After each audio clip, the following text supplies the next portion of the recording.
Welcome back to 31 and 31, a month of conversations with Proverbs 31 women. This is episode 2, and in today's conversation, I'm joined by a woman who knows firsthand the balancing act of faith, family, and career. As a Chamber of Commerce director and the wife of a baseball coach, Libby Wickersham's days were already full when God placed an incredible blessing into her family's life: the adoption of their son. Practically overnight, in a quite unique and rather unconventional adoption opportunity, she became a mom. And she and her husband have poured their hearts into raising their beautiful son while also serving their community, their church, and their careers. Her story is one of God's perfect timing, of navigating challenges with grace, and of faithfully living out her calling at work and at home. I am so excited to share this inspiring conversation with you. Join me now on the inside as we have a conversation with Libby. Hey, Libby. Hey. Thanks so much for agreeing to sit down with us during this month of 31 and 31 conversations with modern day women who are living out the scripture of Proverbs 31. Thank you for asking. Yeah, I can't wait to let people hear a little bit about your story. And I came to know you from working in the Chamber of Commerce world. You've been the Chamber director here at the Greater Gibson County Chamber of Commerce for 10 years now. Yeah, and so I heard a statistic not long ago that the lifespan, so to speak, of a chamber director in their occupation is about less than 5 years, really, and some even less than that. So to be a chamber director consecutively for 10 years, you're either glutton for punishment or you're just called to do what you're doing. I think that I feel like I'm blessed with this job. It truly is a dream job for me. I had other jobs previously that paved the way for me to come into this position, and I love what I do. I love working with my communities, working with my businesses. I still get to do a lot in the schools, which is one of the things that I did before. And so, 10 years, I look back and it seems like yesterday that I started, but then at the same time, I think about all of the things that we've done over the last 10 years, changes that I've seen happen, businesses that have come and businesses that have left. And, it's 10 years is, in chamber world, it's an eternity. Time. It's a long time. It is. 1 year in the chamber world can feel like an eternity, really, with all that you have going on. So, in that 10-year span, in that decade, how has your faith shaped your ability to balance all that you're called to do? Not called as in the calling of chamber work, but expected in the role. From you're pulled in so many different directions, from board members to businesses to the community to the government to the schools.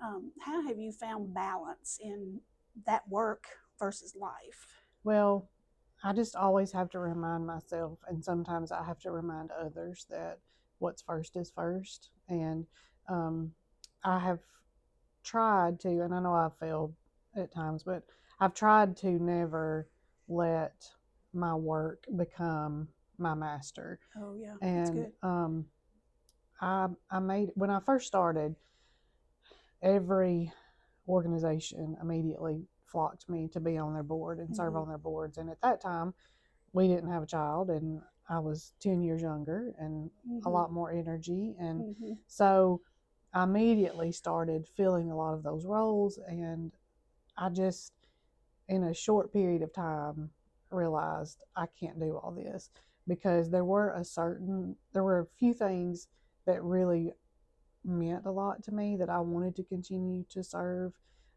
But I did not want any of that to come before the service to my church. Because I'm also the children's director and vacation Bible school director at my church. And I did not want to not have time to prepare to teach my classes on Wednesday nights and do the things that I wanted to do there.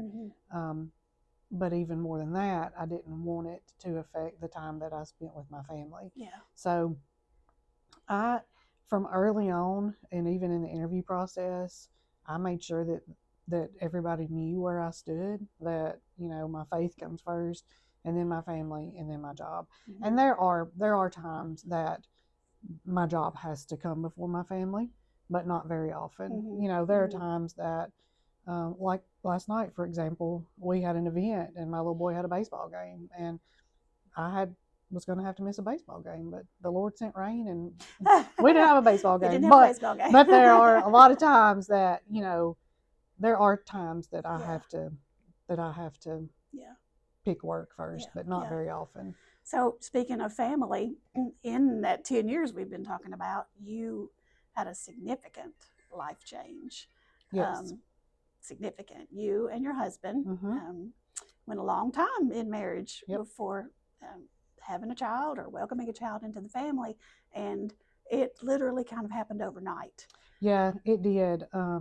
We, in 2019, early in 2019, actually in 2018, when Kai was born, we were notified that they needed somebody to adopt this baby. And it is my husband's family. He was part of my husband's family. And so we started that process of discussing it, but nothing happened right then. And so then 2019 rolled around, and they were desperate for somebody, and it was just 2018 wasn't the time. It wasn't the time for us, but obviously it wasn't the time for Kai to come to us because things didn't happen the way they needed to in the court system. There was somebody where he was that could foster him at that point in time, but in a year's time, that person became ill and was not going to be able to continue to foster him. And so really, I think it was in July or so, we found out that we were most likely going to be parents.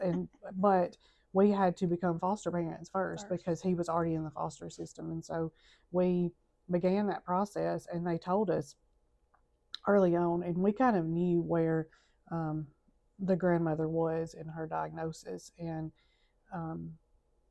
we knew that it was going to have to happen pretty quickly. But when we started taking our foster classes, there were so many things that had to be done, and they said this probably can't happen. We're not going to be able to get all of this done.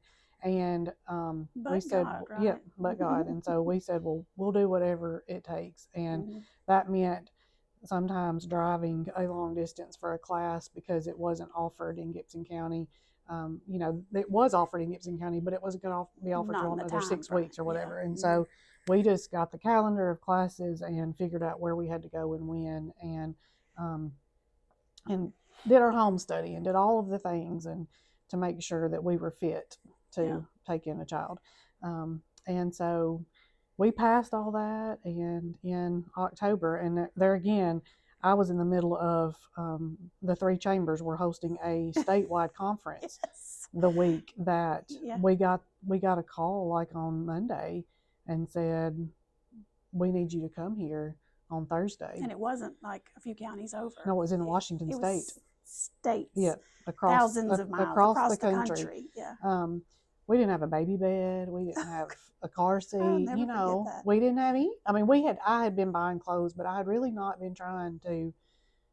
I didn't want to get too excited in case it didn't happen. And so I had been working on this conference and getting it all planned. And on that Monday night, the conference was starting on Wednesday, and people from all over the state were coming in. And so I told Wick, my husband, I said, we've got to go get a baby bed, and we got to finish this room and get everything ready. And so we did at 6:30 in the afternoon. And where I am, you have to go to Jackson to get a baby bed, to get the one we wanted. I mean, we could have done some things, but so we went and put a baby bed together, and I finished getting the conference ready, and on Friday morning of that week, we flew to Washington State and met Kai for the first time that afternoon. And he was how old by that point? He was 18 months old at that point. And so we had been FaceTiming with him, so he recognized us. Voice familiarity and things. Yeah, but there again, I mean, we know God created him for us, and it was a terrible situation that had to happen for us to get him, but we know. And I mean, I truly feel like that he knew when he laid his eyes on us the first time that he was our baby. You know, like I think he knew that.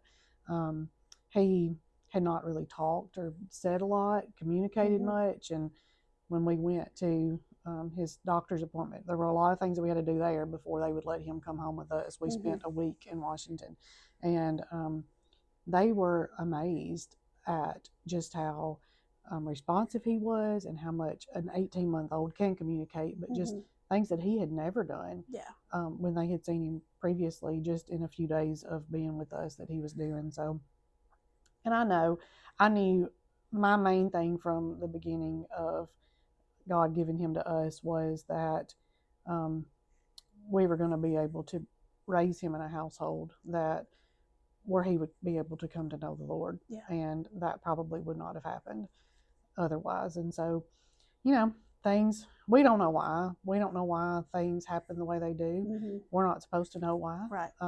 But we know now why we did not have a child of our own. And another thing, my husband had been driving to Brighton High School to coach baseball. And I talk about this being my dream job at that point in time, and that was his dream job. He loved that school. He still loves the people. He still has friends that he talks to on a regular basis. Loved those boys, but it was 3 hours a day on the road, back and forth. And during baseball season, he would leave home. He left home every morning at like about 4:45 because they had an earlier start time, and there were nights he wouldn't get home until 12:30, 1 o'clock in the morning, and then would turn around and leave again. And I don't know how he did it, but the job at Gibson County had come open, and he was leaving a 3A baseball program to come to a single A baseball program, and starting all over again.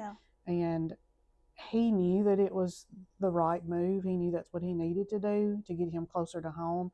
But we had no idea at the time that we were going to be getting a child, adding a child to our life. And so there were hurt feelings and all of the things that come with leaving a group of high school boys to come to another group.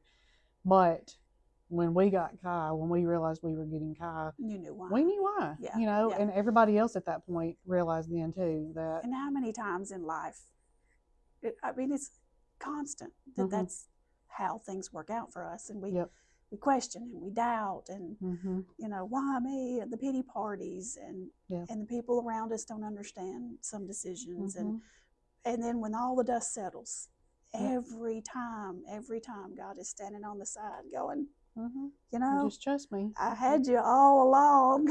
It was all my idea. And it's fun when we get to realize those moments. It's not fun when you're walking through it. No, but there are so many things too in my life that I'm never going to not until I get to heaven, and I can ask God, well, why did this have to happen this way? And I say that a lot too, and then I feel like the Holy Spirit pokes me and says, look, how many times I got to tell you, when you get to heaven, you ain't going to care. That's right. That's right. You're going to have bigger fish to fry when you get to heaven. Like, you're going to be so overwhelmed. We're not going to care about doing anything except worshiping. Right. God. Yeah. So. Well, I'm probably just going to be real thankful I got there. That's going to be my first party, is just kiss the ground when I get there. That I'm just going to be so grateful that He forgave me over and over again in my lifetime. So speaking of Wick and baseball, so you and Wick, for all those years that you didn't have a child, you had dozens of children, dozens of lives that you poured into through Wick's involvement with baseball, and you tagging along as the baseball coach's wife, and oftentimes the team's mom, so to speak. And Then comes along Kai. Yep. And your chamber job, and we've talked about the demands of that. And so how have you and Wick together now as parents been able really to continue in both those occupations, but using your faith in both of them? Because I can see in baseball, especially in those impressionable young lives with those men, those young boys, but also being in the education system. There's that fine line of, we don't bring God to school, right. kind of thing. How have you managed, and what have been some of your tactics, I guess, so to speak, for influencing those lives in a positive direction? Well, now when it comes to playing baseball, Wick is all business, and he can come across sometimes as being a mean coach or a harsh coach. But soon after the boys who are serious about playing baseball get to playing for him, they realize that it's not that way at all. Yeah. He just expects the very best out of them. But they also know from the very beginning where he stands on a lot of things. And he has certain expectations. And there are things in his locker room and in his dugout that are not allowed that may be allowed other places. And he prays with his team, and they do. He's got different mental things that he does, and he talks about all of the time with them his relationship with God and where our true strength comes from, and the fact that they get to play a game. They don't have to play a game. They get to play a game, and that the Lord has blessed them with the ability to be able to do that, the talent, the skills to do and that. physically able to do it, and so it is a true blessing to get to watch those boys grow up and to minister in their lives. And sometimes ministering in their lives is just being there and being a positive influence on them. But then, as we've been at this a long time, and just to think back on the number of weddings that we've attended and babies that have been born to our former players, and I can't tell you the thrill that Wick gets when he gets a wedding invitation in the mail, and just the relationship that we have with those kids that carried on for years. That has carried on for years and years, and so he is strong in his faith at school. There are certain things at school that are not allowed, and there are boundaries. And as things have changed in what's acceptable and what's not, he's had a hard time dealing with some of the things that especially now. We all know what's happening in our country, and but I do firmly believe it is a great revival, and that we are called to be bold, to be bold, and to not be fearful of establishments and institutions who try to hinder being vocal about our faith. And Scripture says, "Go and tell." That's right. Go and tell, and that's kind of what I hope this 31 and 31. Not what I hope; it's what I know it's about. And I'll have probably mentioned in some other episodes where I've argued really, for a couple of days with God about doing this, because all of my other episodes on Authentically You, and listeners and audience before will see that it's done in a studio, and there's professional, more professional setting. Listen, we are stripped down, bare minimum bones here. We are using a cell phone and a little cheap ring light, and we're shooting these episodes just all over the place. We're shooting some on the front porch. We're shooting some on pews in a church,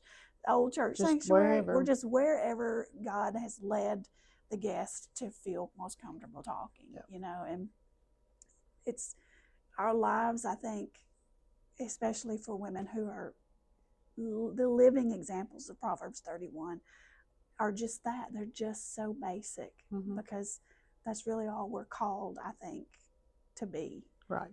Is just what God just needs us to tell people about Him. And so, does Kyle like baseball? Yes. Oh, Oh, yes. good. Okay. Yeah. Well, I was glad. I was like, that's going to be hard for a baseball coaching dad to have a He kid that doesn't like baseball. just in the last year, he has become eaten up with it. Ooh, And good.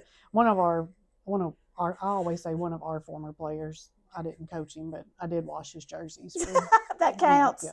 That counts. But one of our former players is playing for the Dodgers, which is ironically our family team. That we grew up in Los Angeles. That's who he grew up watching, and so Okay. we've So really there's how Wick's connection yes, to Washington and out in the West yeah. comes So in. I gotcha. we've of course we watch him every time he's playing, and we went to LA to watch some games, and so and Kai plays. He's been playing since T-ball, but you're playing in T-ball. Yeah.